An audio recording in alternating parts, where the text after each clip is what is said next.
Tired of complex NFT launches? We're diving into how to make creating and distributing NFTs on Solana easy by integrating Photon Solo with your Phantom wallet. First, head over to the Photon Solo website. Look for the Connect Wallet button, typically found in the top right corner of the screen. Clicking this will initiate the wallet connection process. A Phantom wallet pop-up will appear, requesting permission to connect to Photon Solo. Review the connection details, ensuring the URL matches the official Photon Solo website.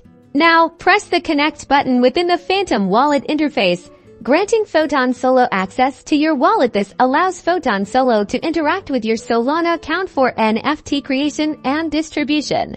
You'll be redirected to the Photon Solo dashboard here. You'll see various settings. These configurations will be crucial, such as upload images, set up details such as whitelists, public sales, pricing, and other crucial aspects for your NFT launch. Always double-check all the information to avoid any errors during deployment.